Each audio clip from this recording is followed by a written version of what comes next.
Jungkook stuns HYBE staff with a shocking confession about Jimin's past actions. What he reveals changes everything between them. Don't act like you cared. You let it happen. The microphone thudded to the cold, tiled floor, the sound echoing like a gunshot in the tight rehearsal room. Every head snapped toward the center of the room, where Jungkook stood trembling, his chest heaving beneath the black hoodie soaked with sweat. His voice had cracked half fury, half something deeper, older, pain. Jimin didn't move. Not when Jungkook's words cut through the sterile air. Not when every staff member lining the walls went deathly still, clutching tablets and earpieces as if freezing would make them invisible to the storm brewing between the two idols. Behind them, a monitor still flickered the last few seconds of their dance rehearsal. The track had long stopped playing, but the silence that followed was deafening, far louder than any beat. Jungkook's hand, balled into a fist, trembled at his side. Taehyung had instinctively taken a step forward earlier, as if to stop something, but now he stayed frozen near the door, jaw tight, unsure whether to intervene or not. No one moved. Jimin finally lifted his gaze. He wasn't angry. That made it worse. His expression was unreadable, neutral, as if Jungkook hadn't just shattered something irreversible between them in front of everyone. "I see," Jimin said quietly. It wasn't an apology. It wasn't denial either. Just two words. That silence was the last straw. "You think staying quiet makes you innocent? You..." Jungkook's voice cracked again, and he turned away, rubbing his jaw, trying to breathe through it. But it was all rising now. Years of swallowed anger he never thought he'd unleash. Not here. Not like this. Not in front of these people. But maybe it had to happen. Maybe silence was the real betrayal. He stepped forward again, this time addressing not just Jimin, but the entire room. "You all saw it," he said, voice steadier now. "All those times backstage, during meetings, during shoots, you saw how he treated me. But no one said anything. I didn't either, because I thought it would pass. Because I thought maybe it was just me." He looked at Jimin then, really looked at him. The boy he'd once idolized. The man who had been both a brother and a rival. The only person who could make him feel invincible and invisible in the same breath. But it wasn't just me, was it? A muscle twitched in Jimin's jaw. A flurry of whispers began at the back of the room. A manager moved to cut the tension, but Jungkook raised his hand. "No, let me finish." He hadn't planned this. There was no speech, no PR strategy, just truth. Raw, ugly, necessary. I let it go when he took credit for choreography he didn't create. I swallowed it when he humiliated me in front of staff during the Tokyo rehearsals. I even convinced myself it was okay when he told me I was just the face, that my voice didn't matter as long as I looked good in the teaser. People were really listening now. Every sentence was a blow no one expected, least of all Jimin. I've spent years being told to be grateful, to smile, to endure, and I did. Because I loved this group. Because I thought he loved me too. But I'm done pretending that it didn't hurt. No one dared interrupt. Even the camera crew outside the glass walls had stopped moving, sensing something seismic was happening. Jimin stepped forward. "You're rewriting history," he said, his tone still maddeningly calm. "You're emotional. That's not what happened." "Don't gaslight me," Jungkook snapped. "Don't you dare." That finally got to him. Jimin's eyes narrowed, his jaw clenched. For the first time, his composure cracked. "This isn't about feelings, Young," Jungkook said. Quieter now, more dangerous. "This is about respect, about the fact that I was loyal to someone who used that loyalty as a leash." The words left a wound in the air. Even Namjoon, who had just entered the hallway from another room, stopped in his tracks, unsure what he'd just walked into. The silence that followed wasn't relief. It was dread, anticipation, shock. Someone cleared their throat. Yoongi, sitting in the corner, silent until now, arms crossed. He finally spoke. "You waited a long time to say that," he murmured. Not to Jungkook, not to Jimin, but into the room. A truth floating between them. Jungkook turned to leave. He didn't wait for a response. He didn't care anymore. Not about the press team, not about the managers who would panic, not about the carefully curated image they were supposed to protect. He was done being silent. He pushed open the door, the cold hallway air hitting his face like a slap. But the memory of Jimin's reaction or lack of it burned hotter than anything. He didn't cry. He didn't beg. He just stood there, as if the collapse of everything they had built together didn't matter. As if Jungkook's pain was just noise. And that hurt most of all, because it confirmed what Jungkook had feared for years, that maybe it had always been one-sided, that maybe Jimin had never seen him as an equal, only as someone to manipulate, to bend, to control. The hallway stretched ahead like a tunnel. Behind him, door slammed. A new silence began. But this one was his to break, his to define. And for the first time in years, Jungkook felt something strange and powerful in his chest. Freedom. Not the kind sold on tour posters. The real kind. And he had no idea where it would lead him. But he knew this. He wasn't going back. Not to silence. Not to him. Not anymore. The door slammed shut behind Jungkook, but its echo remained long after he was gone. Inside the rehearsal room, the silence had turned acidic. No one dared move. Even the whir of the HVAC system felt too loud. The staff glanced between each other, then back at Jimin, who stood alone at the center of the room, arms still at his sides, body rigid, like a statue left behind after a storm had torn through. Namjoon stepped forward slowly. His brows were furrowed, the crease between them deepening with every step. "Jimin," he said, voice low, measured, almost hesitant. Jimin didn't answer. His eyes were fixed on the spot where Jungkook had stood. Something unspoken wavered behind them. Not guilt, not anger, something colder. Taehyung had moved to the side wall, his arms folded tightly over his chest. He was staring at the floor, his jaw tight, his silence louder than any words. Behind him, Hoseok paced with subtle agitation, clearly trying to figure out what line they had just crossed. Namjoon tried again. "Do you want to talk about what just happened?" Jimin blinked once. Then he laughed dry, brief, bitter. The kind of laugh that didn't belong in a room full of shock and shame. "What exactly do you want me to say, Hyung?" he said finally, his voice eerily steady. "That he's right? That I'm some manipulative bastard who spent years tormenting him for fun?" "I didn't say that," Namjoon replied. "No one said that." "No?" Jimin turned to face him. "Because it sounded pretty clear to me." "You know that's not what I meant," Namjoon said sharply, the tension cracking through his usually calm tone. Jimin's eyes narrowed. "And what exactly did you mean then?" There was a long pause. "I meant, maybe it's time to admit we've let some things go unspoken for too long," Namjoon said carefully. "Not just you, all of us. Maybe Jungkook held it in until it broke him." "It broke him?" Jimin's voice rose. A flash of something dangerous leaking through. "And what about me? You think I haven't been carrying things? That I don't have scars? Just because I didn't cry on camera?" "Then tell us," Hoseok said suddenly, stepping forward. "Right now, tell us what we missed." Jimin's gaze flickered to Hoseok, then to Taehyung, who still hadn't looked up. "Tell you?" Jimin echoed, the word laced with disbelief. "What's the point? Jungkook already decided I'm the villain in his story. He didn't even talk to me before blowing up in front of the entire staff. That was deliberate." Namjoon's patience was thinning. Because maybe he felt like no one would believe him if he said it privately. "Because he wanted to humiliate me," Jimin snapped, the composure crumbling in pieces. "He wanted everyone to see me fall." "No," Taehyung said quietly, still looking at the floor. "He wanted someone to hear him." The room froze again. Everyone turned to Taehyung, who finally raised his head. His eyes were tired, angry, heartbroken. For years he let things slide. We all saw it. The way you talked to him when the cameras weren't rolling. The times you'd dismiss his ideas in meetings. Or throw comments like daggers when you thought no one would call you out. Jimin stared at him like he'd just been slapped. "You think I'm a monster?" he said, his voice cracking. "No," Taehyung said softly. "I think you're in pain, but I also think you hurt him.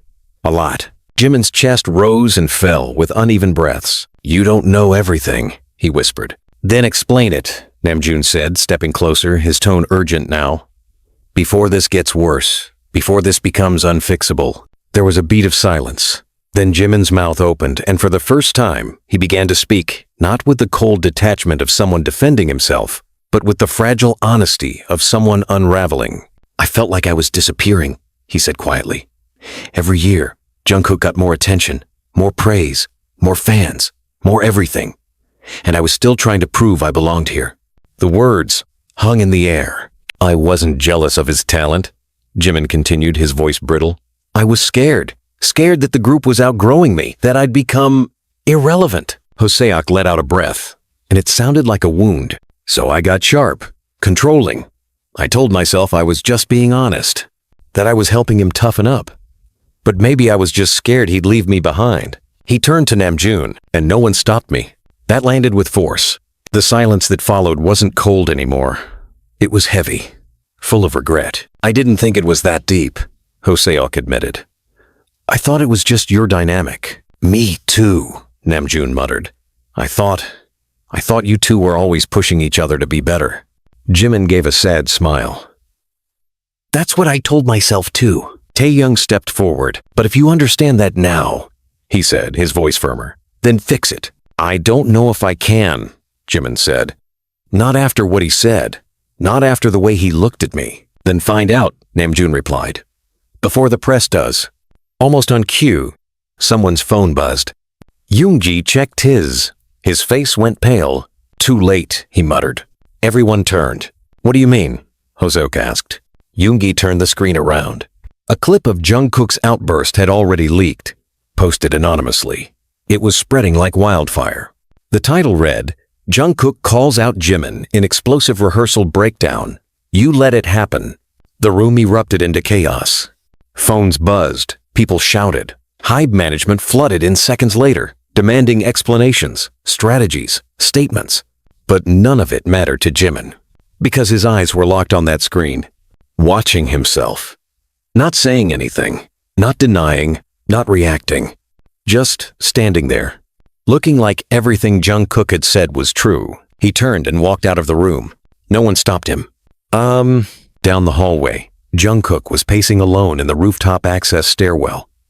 Cold air from the ventilation shaft cooled the sweat clinging to his skin, but nothing could slow his pulse. His heart was hammering against his ribs like it was trying to escape his body. He had said too much. He hadn't said enough. The truth was, even after the explosion, after all the buried pain he had finally unearthed, he didn't feel better. He felt empty. Was this what justice felt like? Or just another form of loss? A soft knock echoed on the metal door. Jungkook tensed. It opened slowly, revealing Taehyung. He didn't say anything at first, just stepped inside, the door closing with a metallic thud behind him. For a long moment, the only sound was their breathing. He told the truth, Taehyung said finally. Jungkook didn't turn. I don't care, he muttered. Yes, you do, Taehyung said. That's why you're up here. That's why you didn't leave the building. Jungkook leaned against the wall, fingers curled around the metal railing. I don't know what to do anymore, he whispered. I feel like I've been carrying this for so long that now I don't know how to put it down. You put it down the moment you said it, Taehyung replied. Now you figure out what comes next. Jungkook laughed bitterly. Next? We go back to pretending? No, Taehyung said. We stop pretending. That's what you wanted, right? There was a pause. Then Jungkook's voice broke the silence again, this time softer, raw. I loved him, you know. Taehyung nodded. I know, but he didn't love me back. Not really. Taehyung didn't answer, because maybe there was no answer to that. Back in the main HYBE conference room, the damage control meeting was already underway. Managers barked orders. Legal teams scrambled to draft statements. PR consultants argued over wording, tone, hashtags. But the center of the storm was still empty. No Jimin. No Jungkook. Only a void. A gaping wound in the narrative they'd all built together for years. And no one knew how to patch it. Not this time. By nightfall, the clip had reached global news outlets. Fan theories were running wild. Old moments from interviews were being reanalyzed. Every smile between Jungkook and Jimin was now a potential lie. Every behind-the-scenes video dissected for hidden tension. Some fan-picked sides. Some begged for peace. Others demanded answers. But none came. Not yet. Because somewhere in the city, Jimin sat alone in his apartment, watching the clip again. Over and over. Not to defend himself, but to understand why it had taken Jungkook so long to scream. Why it hurt so much when he finally did. He pressed pause on Jungkook's face mid-sentence, then whispered, almost too quiet to hear, I didn't mean to lose you. But maybe he already had. And now the whole world knew it. Rain hit the glass of the high boardroom windows like 1,000 tiny fists. Cold, relentless. It blurred the skyline into a mess of neon streaks and swollen shadows.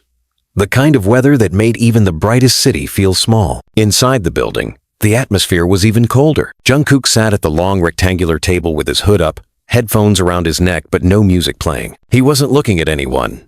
Not even at the massive LED screen behind the room displaying trending topics, his name, Jimin's name, the words BTS internal breakdown, flashing among hashtags and reaction compilations. He had been called into this meeting an hour ago. The managers, HYBE legal, PR teams, and Namjoon were all present. Jimin hadn't arrived. Or maybe he wasn't invited. "I need you to understand the gravity of the situation," said Mr. CO, one of the senior legal advisors. His voice was as dry as the documents in front of him. "This isn't just an internal dispute anymore. The media's involved. International outlets, sponsors, contracts. You named a bandmate publicly on record in a way that..." "In a way that what?" Jungkook cut in without looking up. His voice was hoarse but controlled, like a knife, dulled only by exhaustion. "In a way that told the truth?" Mr. CO blinked, clearly not expecting to be interrupted. "That may be how you feel, but truth in media requires context. Legally." "Legally?" Jungkook's eyes snapped up. "What about emotionally? Psychologically? Do those matter to you, or only when they affect brand value?" Namjoon shifted in his seat, placing a calm hand on the table. "Jungkook, no one is saying your feelings aren't valid. We're just trying to protect you. And the group." Jungkook stared at him. "Protect me? Where was that protection 3 years ago when I told the company Jimin was treating me like trash during rehearsals?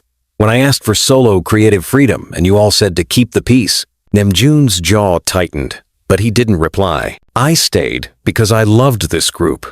Because I believed in us, even when it hurt. Especially when it hurt. But no one protected me. You told me to smile through it, because image was everything. Well, here's your image now." He pointed at the screen behind them, where his face was frozen mid-confession from the leaked video. "This is me now. This is what silence turned into." The room remained quiet. "Okay," said Ms. Han from PR, adjusting her glasses nervously. "We need to discuss next steps. The media is already preparing exposés. Dispatch claims they have texts between members. The fans are divided. There's speculation that BTS might disband." That word hit the room like a grenade. Disband. Jungkook's face didn't move, but something behind his eyes flickered. "You need to clarify what happened," she continued. "We can't let the narrative spiral." "No," Jungkook said. "I'm not giving them some carefully manicured lie.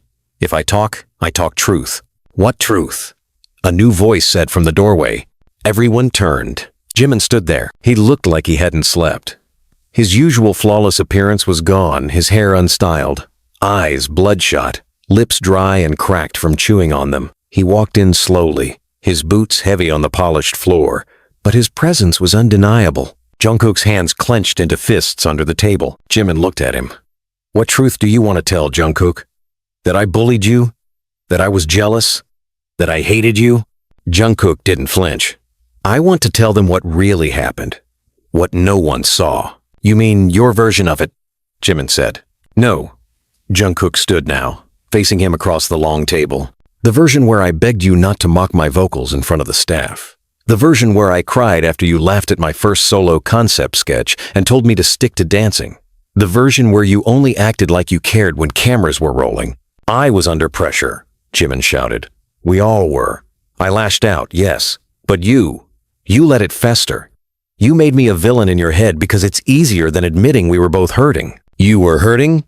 Jungkook took a step forward, voice sharp. "And I wasn't?" Jimin's face crumpled for the briefest second. Then he looked away. Taehyung had appeared silently at the back of the room, leaning against the doorframe. He exchanged a look with Yoongi, who sat in the corner scribbling something into a notebook but clearly listening. "Why now?" Jimin asked suddenly, quieter. "Why did you wait so long to say anything?" Jungkook didn't answer right away. His eyes drifted toward the window, to the rain that still smeared the skyline like bruises across glass. "Because I thought you'd change," he said finally. "I thought if I loved you hard enough, you'd see me. Really see me. Not as competition, not as a threat, just as someone who wanted to belong. The silence that followed was brutal. Then Jimin said something no one expected. I have the messages. Heads turned. What messages? Asked Ms. Han cautiously. Jimin pulled out his phone, unlocked it with trembling fingers, and handed it to Namjoon. From back when we were trainees, he sent them to me. Late nights. Scared. Asking if he was good enough. Asking if I hated him. I never replied. I didn't know what to say. Namjoon scrolled through the texts. His expression softened with every line he read, then hardened. This, he began but couldn't finish. Leak them, Jimin said suddenly. Let the world see what I ignored. Maybe it's time they stop seeing me as untouchable. No, Jungkook said instantly. Everyone looked at him. I didn't come here to destroy you, he said. I came to stop letting myself be destroyed. That line cut deeper than anything else. Jimin sat down heavily in the chair across from him. Then what now? Jungkook hesitated, and for the first time in days, his voice lowered. I don't know. There was a beat of silence. Then Namjoon stood. We do an interview, he said. Together, no scripts, no PR, just honesty. You're insane, muttered one of the managers. No, Namjoon said firmly. We owe the fans the truth, and we owe ourselves a chance to stop lying. The room exploded with objections. Legal advisors panicked. The PR team started protesting, but Jungkook and Jimin just looked at each other. And somehow, in the exhaustion and ruin of everything they'd built, a silent agreement passed between them. No more lees. Not for the press. Not for each other. The day of the interview arrived fast. It wasn't a press conference. It wasn't a talk show. It was a raw sit-down live stream on the BTS channel with no filter, no edit, no backup plan. The room was minimalist. Black backdrop. 2 chairs. A camera. Jungkook sat on the left, Jimin on the right. When the live stream began, millions of fans tuned in instantly. The chat exploded. Every language imaginable filled the screen. Jungkook leaned forward first. I never thought I'd have to do this, he said. But I guess that's the point. We all thought we'd never reach this moment, that it was unthinkable. But it happened. Jimin didn't look at him. He stared into the lens. I hurt someone I care about, he said. I justified it for years. I told myself I was just under pressure, that I was being real. But the truth is I was wrong. Jungkook looked at him then, and Jimin, finally, looked back. We didn't fall apart because of one fight, Jungkook continued. We fell apart because we stopped being honest with each other. The two of them sat in silence, letting the weight of that settle. We're not disbanding, Jimin said after a long pause. But we're not pretending either. We'll be taking time, individually, as a group, to heal, to grow. Tears gathered in Jungkook's eyes. He didn't wipe them. For the fans who feel betrayed, he said, I'm sorry, not for telling the truth, but for not saying it sooner.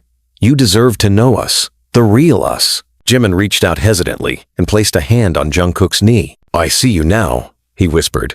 Jungkook didn't say anything, but he nodded. And for the first time in years, they weren't on opposite sides of a wound. They were just 2 boys trying to grow up in front of the world. And maybe, just maybe, they still had time. The cold light of the early morning bled through the half-drawn blinds of HYBE's executive office.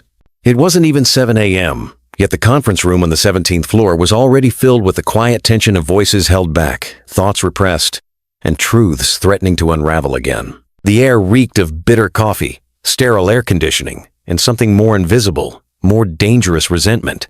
A dozen executives surrounded the long glass table, each with a tablet or printed dossier of analytics from the previous night's live stream. The numbers were extraordinary. Peak viewership had hit 11 million. Comments had exploded past 2 million. Engagement had skyrocketed beyond what any planned comeback ever achieved. But no one was smiling. This wasn't celebration. This was damage control. And it was about to get worse. The double doors opened slowly. Jungkook entered first, his face pale, his jaw clenched with sleepless tension. He wore a black hoodie pulled halfway up, sleeves rolled just enough to reveal the tremble in his wrists. Jimin followed a step behind, noticeably slower, eyes hidden behind oversized sunglasses despite the indoor lighting. He hadn't spoken since they'd left the studio after the live stream. Not a single word. Namjoon, already seated at the end of the table, gave them both a tight nod. He looked like he hadn't slept either.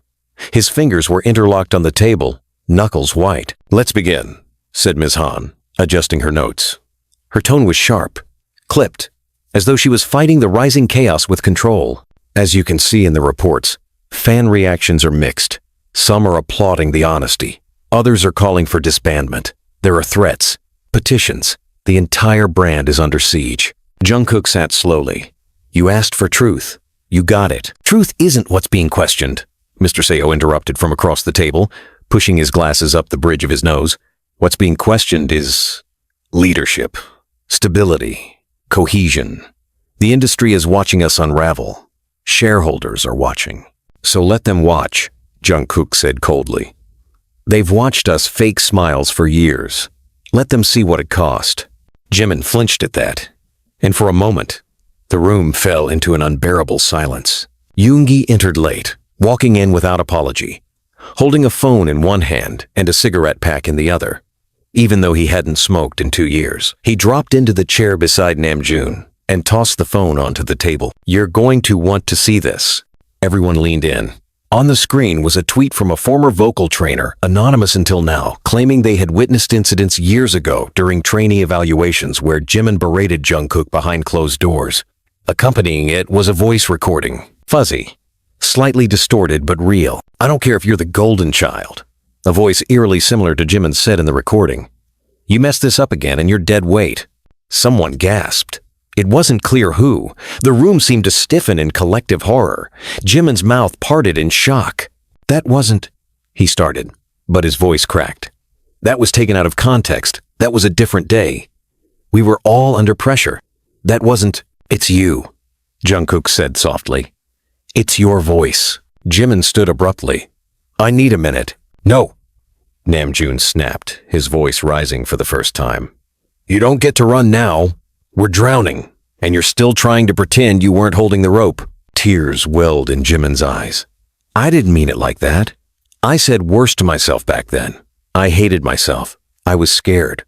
I lashed out because it was easier than dealing with what I was feeling inside." "Then say that," Jungkook said, standing now too, his voice breaking. "Say it to me. Not to press. Not to fans. To me." "I'm sorry," Jimin whispered, the words barely audible. "I didn't know how else to survive." "You survived by breaking me," Jungkook said. "And I let you, because I loved you." Those words fractured something unspoken in the room. No one looked at anyone. Even the executive sat silently, not daring to break the moment. "Where do we go from here?" Yoongi asked finally, voice low. No one answered, but the door creaked again. A new figure stepped in. Taehyung. He hadn't been expected, hadn't been invited, but he entered anyway, holding a single sheet of paper. "They leaked this too," he said quietly, placing it on the table. It was a screenshot of internal emails dated 3 years ago between a HYBE senior manager and one of the performance directors. It referenced Jimin's emotional instability and the need to protect Jungkook's brand image quietly while maintaining internal harmony. "What is this?" Ms. Han asked sharply. "Proof," Taehyung said, "that this company knew, that they knew Jungkook was struggling, and they decided to stay quiet." Murmurs erupted. Mr. Seo shot up from his seat. "Where did you get this?" "Does it matter?" Taehyung asked. "Or you just upset someone finally showed it?" Jungkook stared at the paper, something unreadable in his eyes. Pain, yes, but something else too. Recognition, relief, grief. "You knew?" he asked, turning to Namjoon. Namjoon's lips pressed into a thin line. "I suspected, but they never showed us this. They handled it internally, said it wasn't serious, that it was being managed." "They lied," Jungkook said, "to all of us." "Then maybe it's time we stop letting them speak for us," Taehyung said. Jimin wiped his eyes with the sleeve of his shirt, sitting slowly again. "I want to fix this," he said. "I don't know how, but I want to try, even if you never forgive me." "I don't want forgiveness," Jungkook said. "I want healing." And finally, that felt like something new, the beginning of a different conversation. Later that day, a new post appeared on Weverse. It wasn't written by management. It wasn't crafted by PR. It was a joint letter written by Jungkook, Jimin, Taehyung, and Namjoon. It began with one line, "We were never perfect, but we are trying." The post broke the app. Over 100 million likes. Comments flooded in. Some forgiving, some confused, some angry. But one thing was certain, no one was indifferent. And in the center of it all were two boys who had stopped pretending. Back in the dorms that night, Jungkook sat alone in the kitchen, nursing a bottle of water, hands shaking from the overload of everything. Jimin walked in, paused at the door. "I was afraid you'd never speak to me again," he said quietly. Jungkook didn't look up. "I almost didn't." A beat of silence. "I never hated you," Jimin whispered. "Not really. I hated that you saw the parts of me I wanted to bury." Jungkook finally looked at him. "I never hated you either," he said, "but I hated how much I needed you." They stared at each other. No more lies. No more stage faces. Just two people sitting with the ruins. Jimin moved forward, and for the first time in years, they sat side by side without the weight of everything unspoken between them. The rain outside had stopped. And though the world still burned with speculation, for a moment, the silence wasn't empty. It was peace. The morning light that spilled across the HYBE lobby floor was too bright, too calm for the chaos brewing inside. Nothing about the day felt normal. Not the static energy in the air. Not the glances exchanged by every employee pretending to look busy. And certainly not the headline running across every entertainment outlet's feed. Ex-BTS member to reveal untold truth about internal scandal. HYBE faces legal bombshell. In the elevator heading up to the executive floor, Namjoon was quiet. Taehyung leaned against the mirrored wall with his arms folded tightly across his chest. Jungkook was staring down at his phone screen. Though he wasn't reading anything, he just needed somewhere to look that wasn't at the walls caving in. The silence between them was fragile. Yesterday had given them a brief illusion of peace, of honesty beginning to rebuild something. But today shattered it like glass. The doors opened to a swarm of legal advisors, assistants, and two HYBE board members standing outside the conference room. The atmosphere had shifted overnight. No one spoke unless they had to. No one smiled. Jimin wasn't there yet. Yoongi was already inside, seated in the farthest chair from the front. He hadn't spoken much since the leak of the old voice recordings. When he did speak, it was with a quiet fury no one dared confront. When the remaining members entered, everyone stood. Mr. Han from legal cleared his throat and addressed the room. "There has been a formal legal complaint filed this morning," he said, "by a former member. Under Korean labor law statutes involving emotional endangerment, power abuse, and breach of psychological health protections." "Former member?" Taehyung asked, his voice cracking slightly. "Yes," Mr. Han confirmed. "It's from Kim Seokjin." The words dropped like a bomb. The air sucked out of the room. Namjoon's face went completely still. Jungkook sat down slowly, as though gravity had turned against him. Yoongi closed his eyes. "Jin-hyung?" Taehyung's voice was barely a whisper. "Wait," Jungkook said, breath shallow. "He left on military duty. He was supposed to be out of all of this. Why would he—" Mr. Han continued. "The claim alleges that he had previously raised concern internally to management regarding unhealthy interpersonal dynamics among group members. He claims HYBE chose to silence him to preserve the group's brand image. Specifically, he names instances where he witnessed repeated verbal hostility directed at Jungkook by Jimin during pre-tour rehearsals in 2020, and that when he brought this to upper management, he was told to focus on his performance and not to get involved." Yoongi exhaled a sharp, broken breath. Namjoon's hands had curled into fists under the table. "This can't be happening," Jungkook muttered. "Why didn't he say anything? Why now?" "It's not just a lawsuit," Mr. Han added. "He's also agreed to appear on national television tomorrow for a pre-recorded interview. It will air during the highest-rated talk show segment in Korea. He plans to speak about everything, candidly." The silence that followed was unlike any other. Then the door opened. Jimin walked in. Every eye turned to him. He had clearly already heard. His face was pale, his lips tight, his eyes darker than ever, scanned the room and settled on Jungkook. "I didn't know he'd do this," he said quietly. Jungkook didn't answer. He didn't even blink. Namjoon stood abruptly. "We need to speak alone," he said to the others. "The four of us. No lawyers, no managers, no PR, just us." Taehyung stood too. Yoongi followed. Only Jungkook hesitated.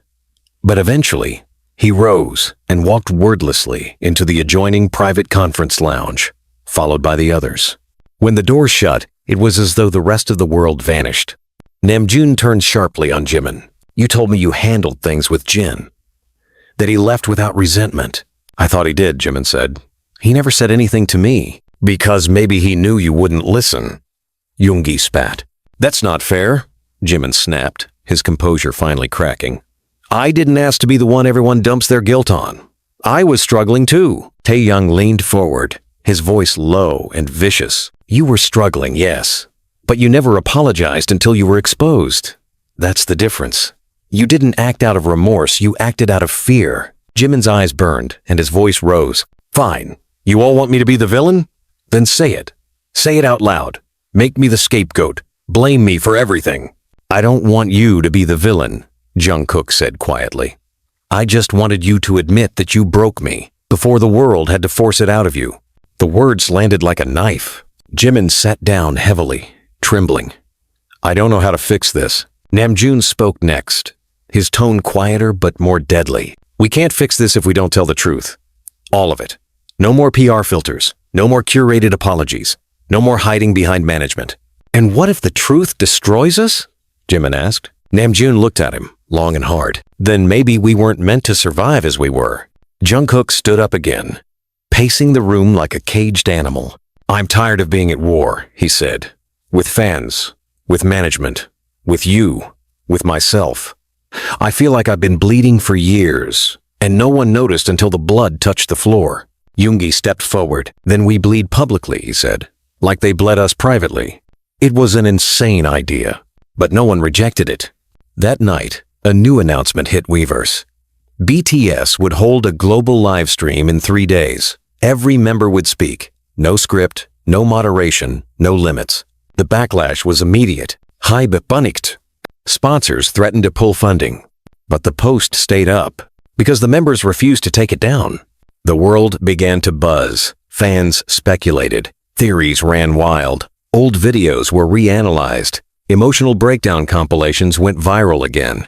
Supporters organized virtual vigils and trended hashtags like "Protect Jungkook," "Believe Jin," and "Let Them Speak." And still, the days crawled by. When the day of the live broadcast finally arrived, the world stopped. Over 38 million live viewers. 6 chairs were placed on stage. 1 was empty. Jin was still in the military and had not been permitted by the Ministry of Defense to appear. But his pre-recorded video played first. He sat in a plain military barrack room, in uniform, looking older, sterner, more solemn than ever. "I wanted to protect my brothers," he said, "but I see now that silence was never protection. It was complicity." He looked directly into the camera. "I failed, Jungkook. I failed all of you, and for that, I'm sorry." Then the screen cut to black, and the 5 seated members Jungkook, Jimin, Namjoon, Yoongi, and Taehyung sat in silence. Jungkook spoke first. "Jinhyung didn't betray us. He finally did what none of us had the courage to do." Yoongi followed. "This industry has glorified our silence. We're praised when we suffer beautifully, when we collapse quietly. That ends today." Namjoon's voice cracked when he spoke. "I didn't lead us well. I prioritized harmony over honesty, and that allowed damage to grow unchecked." Taehyung's hand trembled slightly. "I saw it, all of it.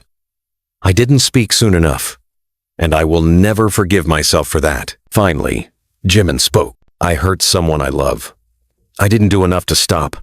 I was cruel because I was scared of being small, being outshined, being left behind." He turned to Jungkook. "And you stayed, even when I gave you every reason to leave." Jungkook nodded slowly. "I stayed because I believed you would one day see me, and now you have." Jimin's voice cracked. "I don't deserve forgiveness," Jungkook answered softly. "Then earn it." The live stream ended not with a standing ovation, but with silence, a silence that spoke louder than applause ever could. The world had heard, and everything was different now. The silence in Jungkook's apartment was too quiet, not peaceful, not restful. It was the kind of silence that pressed on your chest like a weight, slow and deliberate. like it wanted to see how long you could hold your breath before you broke. He sat on the edge of the bed, still in the clothes from the live stream. The studio lights from earlier were long gone, but their heat lingered in his skin like phantom burns. His phone buzzed once on the nightstand. Then again. He didn't check it immediately. His fingers trembled slightly. A deep ache lodged in the curve between his shoulder and neck. Every joint in his body felt like it had carried the weight of 1,000 invisible arguments. Words spoken, swallowed, screamed, deleted. Eventually, he picked it up. The top notification wasn't from fans. It wasn't from management. It was an untraceable number. One message: "You think you've exposed everything? You have no idea what we buried. Stay silent, or we bury you next." Jungkook stared at the words, then read them again and again. He didn't panic. Not outwardly, but something shifted in his breath. Shallow, sharp. He saved the screenshot immediately, then turned off the phone. Not silent mode, not airplane. Off. He sat there, staring at nothing. The room didn't feel like his anymore. It felt like a trap. Across the city, in one of HYBE's secured PR centers, Namjoon was pacing the hallway outside the control room. The air was thick with tension. Everyone inside had a headset on. Every screen glowed with code and message traffic. HYBE's digital security team had been working overtime since the first leak, but something had happened that none of them had prepared for. An anonymous email had landed in every major Korean news outlet that morning.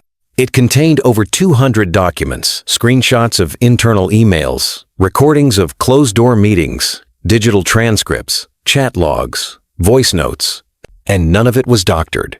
The source was verified by 3 outlets within hours, and the title of the file drop?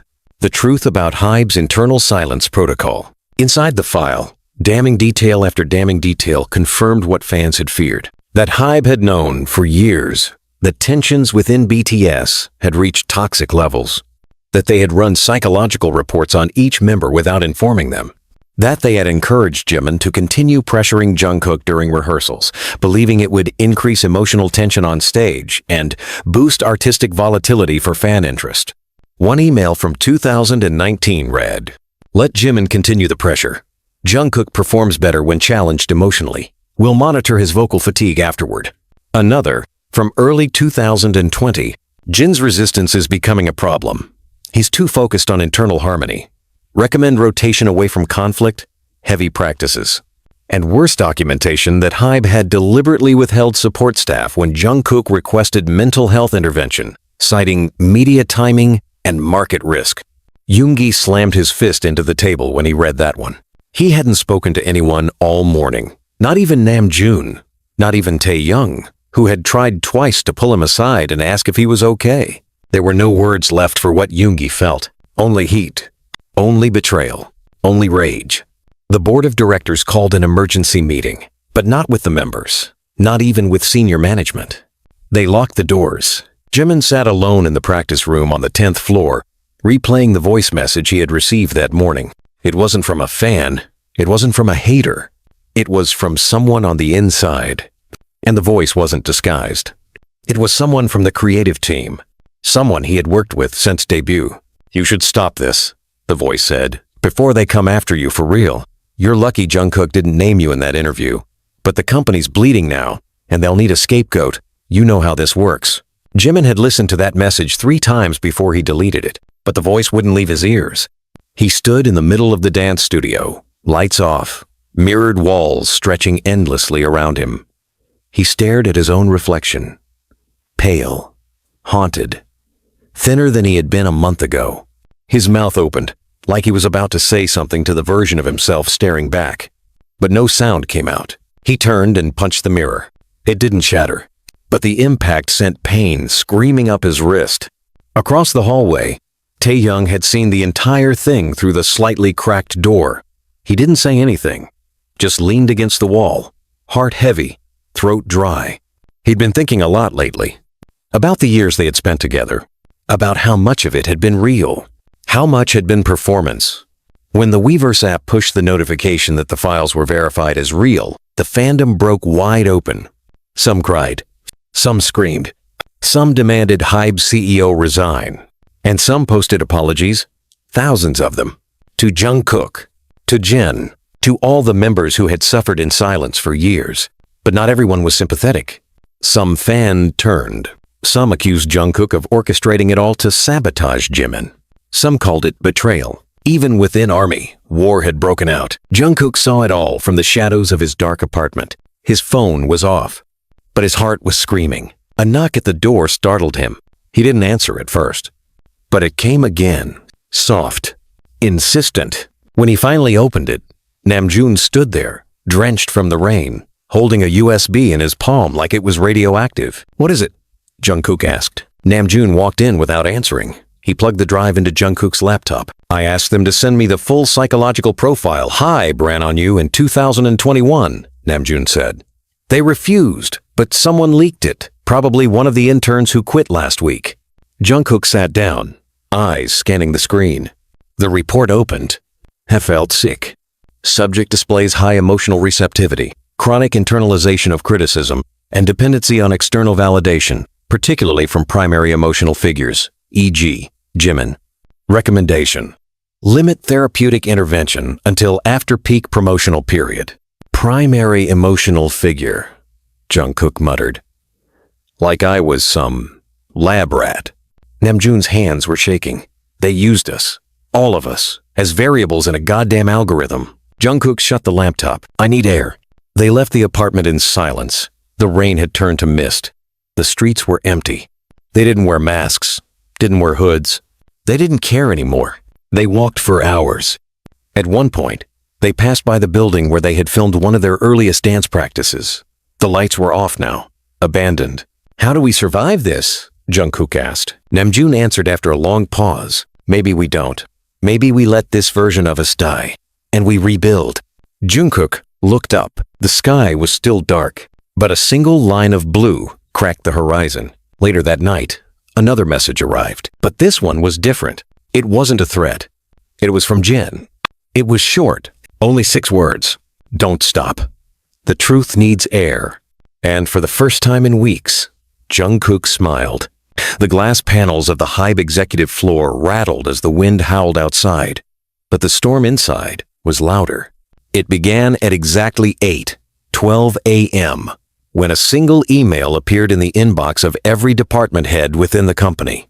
No signature, no sender ID, just one subject line: "Reap what you engineered." Inside the email were 33 audio recordings, each one dated, time-stamped, location tagged, meetings, coaching sessions, HR debriefings, therapy suppression reviews, and one, near the bottom, titled simply, "JM Breakdown, Classified Session 41. In the audio, a voice shaky, hesitant, unmistakably Jimin spoke into a recording device during what was supposed to be a confidential psychological evaluation. "I know what they want from me," the voice said. "They want me to push him, make him feel like he's not enough. They said it's chemistry, said it makes the stage more intense, but I feel sick after every rehearsal, because it's not just performance anymore. I think he really believes I hate him." The therapist's voice responded, calm and sterile. "Do you?" There was a long pause, then a broken whisper. "No, I hate myself." The leak swept through the company like fire in a dry forest. Before noon, it was on Twitter. By 1 p.m., it was headline news. Jimin didn't leave his apartment that day, or the day after. He didn't eat, didn't speak. The voice in that recording wasn't one he remembered. It sounded younger, fragile, like someone begging to be rescued from the role they'd been forced to play. The problem was it was his voice, and the damage was already done. Jungkook heard it while standing in a convenience store, waiting in line with a bottle of water in one hand. He wasn't wearing a mask. He hadn't worn one in days. At that point, there wasn't anything left to hide. He froze. The customer behind him whispered his name. He dropped the bottle and walked out. Outside, he leaned against the wall of the store, hands trembling. He had imagined 1,000 apologies from Jimin, but he never imagined hearing one recorded in secret, buried in a file somewhere, never meant to see daylight. He felt nauseous, angry, free, confused. He didn't know what to feel. Namjoon found him hours later sitting at the Han River, knees pulled to his chest, staring out into the cold water like it could somehow answer all the questions no one else could. "Did you hear it?" Jungkook asked without looking up. Namjoon nodded. They sat in silence for a long time. "He didn't know it was being recorded," Jungkook said finally. "He sounded so raw." "He was," Namjoon replied. "We all were. We just didn't see it in each other. Or maybe we didn't want to." He said he hated himself. "I know." Jungkook exhaled slowly, like he was letting go of something that had been living inside him for far too long. "I thought I wanted him to feel what I felt, but now I don't." Namjoon didn't speak for a moment. Then, carefully, "So, what do you want?" "I want to understand." Jimin was called into HYBE the next day. No driver, no press escort. Just a cold message on his phone from one of the few remaining executives. Mandatory presence required. 9 a.m. No delays. He didn't shower, didn't eat, just pulled on a coat and walked through the city like a ghost. When he arrived at the top floor, security didn't even make eye contact. The elevator opened without sound. Inside the boardroom were 7 people. Only one he recognized. CEO Min Gyo-won, the man who had sat beside him during their very first contract. The same man who, after the first world tour, had said, "Jimin, you're the emotional axis of the group. We rely on your volatility." Now, the man looked older, more tired, less invincible. He didn't rise when Jimin entered. The rest of the table was filled with legal representatives and 2 outside media liaisons. There were no greetings, no small talk, just silence, until the CEO finally looked up. "You've heard the tapes?" Jimin didn't answer. "You understand the implications?" Still nothing. "We need to prepare a public statement." "From you." Jimin stepped forward, voice low, almost too soft. "Did you know those sessions were being recorded?" The CEO blinked. Then, after a pause, "We had oversight responsibilities." "For the sake of... for the brand?" Jimin interrupted. A flicker of something crossed the CEO's face. Guilt. Or maybe just annoyance at being interrupted. "You used me," Jimin said. "You told me it was okay to be cruel as long as it sold albums. You watched me break and said it was theatrics." "Lower your voice," one of the lawyers said. Jimin laughed. The sound was hollow. "Now you care about optics? If we don't control this narrative, you don't get to control it anymore," Jimin snapped. "You made me the villain. I was 19. I begged for help, and you gave me better camera angles instead." The CEO stood now. "You're not blameless." "I know I'm not," Jimin shouted. "You think I sleep at night? You think I walk around pretending I was innocent? I live with this every single day, but you..." He pointed at them all. "You profited from it." No one moved. "You made me a weapon," Jimin whispered, voice breaking. "Then left me bleeding." And with that, he walked out. Outside the building, fans were gathering. Some waved signs of support. Others screamed insults. He didn't hear them. He didn't see the cameras. He just walked. Until he reached the old dorm. The one they had lived in before the skyscrapers and penthouses and 5-star hotels.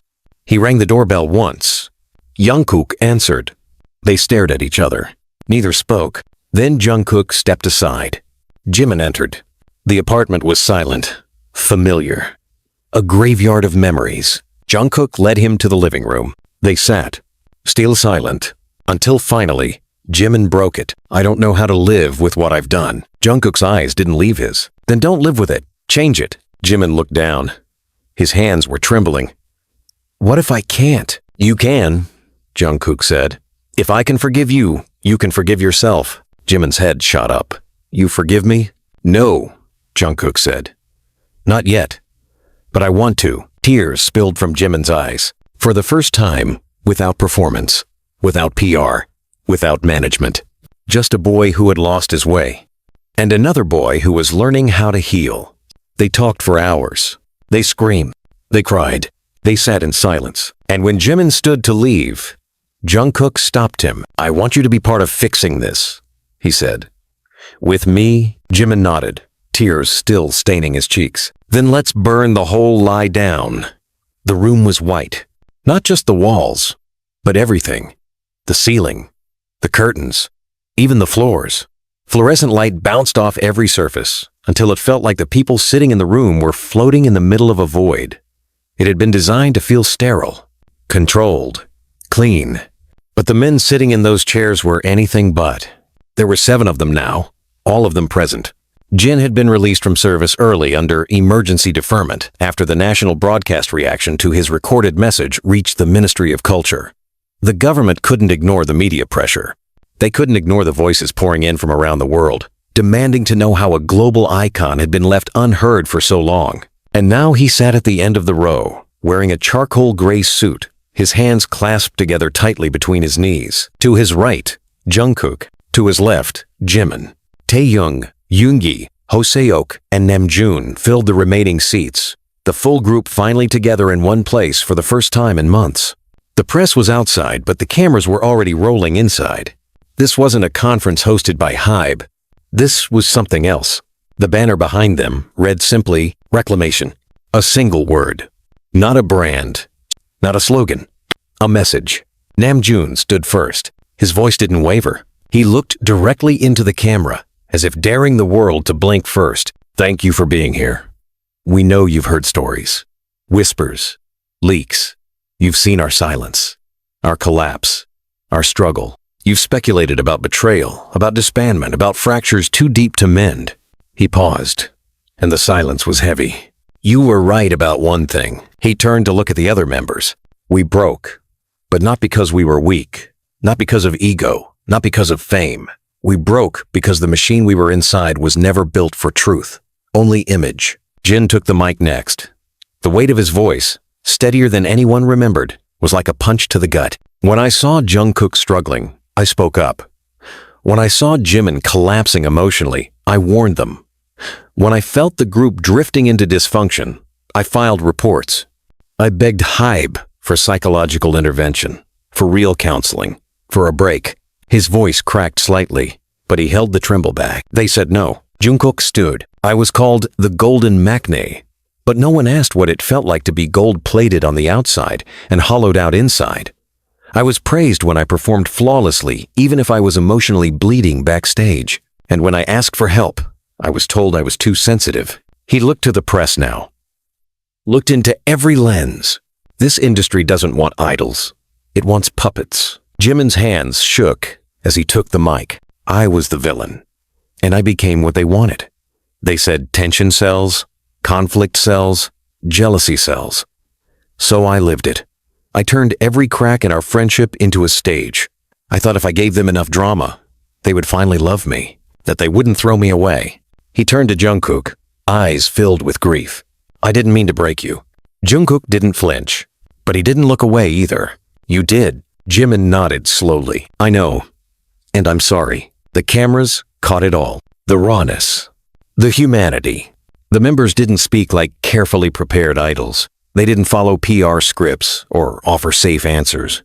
They tore everything apart. Every illusion, every lie. HYBE released a statement that same hour distancing themselves from the conference. They claimed they had not authorized the event. They said the content was the members' personal interpretations, and that a formal review would be conducted internally to assess potential breaches of contract. Namjoon read that aloud during the live stream. Then he laughed. Do you want to talk about contracts? He reached into his suit jacket and pulled out a black folder. Here's a clause from our original 2013 agreement, he said. Section 1, EDN CDN 3. Members may be rebranded, redirected, or separated for commercial purposes without prior emotional or psychological consultation if deemed beneficial by executive board. He dropped the folder on the table with a loud smack. Read that again. The press went wild. Hashtags exploded. Reclamation trended #1 worldwide within 5 minutes. An hour later, a second leak went viral. Anonymous emails, internal evaluations. This time, not from staff, but from board members. The board had been monitoring members' emotional weaknesses for years, assigning them roles in the group based on those weaknesses. Taehyung was listed as the emotionally repressed one elicits maternal fan response. Yoongi, the distant genius, cultivate isolationist mystique. Jungkook, golden vulnerability, maximize trauma appeal. Jimin's evaluation was the worst. Emotional volatility asset. Weaponize conflict. Allow jealousy narratives. Useful for internal disruption. The press conference paused midstream when that went live. None of the members moved. Then Jungkook leaned forward, voice low and quiet. You made a product out of our pain. Jin stood. You profited from it. Yoongi took the mic for the first time, his eyes dark and unflinching. We made you billions. You gave us trauma. Hoseok, quiet until then, simply said, this isn't about revenge. It's about truth. And Namjoon sealed it. We're not your idols anymore. The stream ended there. No outro, no closing. Just that last sentence. By morning, HYBE stock had dropped by 38%. 3 executives resigned within 24 hours. And every K-pop agency in Korea went into a silent state of panic. But it wasn't over, because BTS had one more move. A documentary. Not produced by a studio. Not filtered through entertainment networks. It would be filmed by them. Narrated by them. Funded by them. Jin took the lead, handling logistics from behind the scenes. Cameras followed each member into their private spaces. No stylists, no sets. Just raw footage of memories, confrontations, emotional scars, and days spent reckoning with what they had survived. In one segment, Jungkook sat alone in his childhood bedroom, surrounded by posters of himself. He stared at them for a long time, then whispered, I don't know who this is anymore. In another, Jimin visited the therapy office he was once escorted out of, told by HYBE that emotional instability would interfere with scheduling. He walked through the halls, silent. Taehyung opened up about panic attacks before world tours. Yoongi revealed the medication he'd hidden from the group for years. Hoseok admitted he had considered quitting before the Love Yourself album. And Namjoon read from his journal.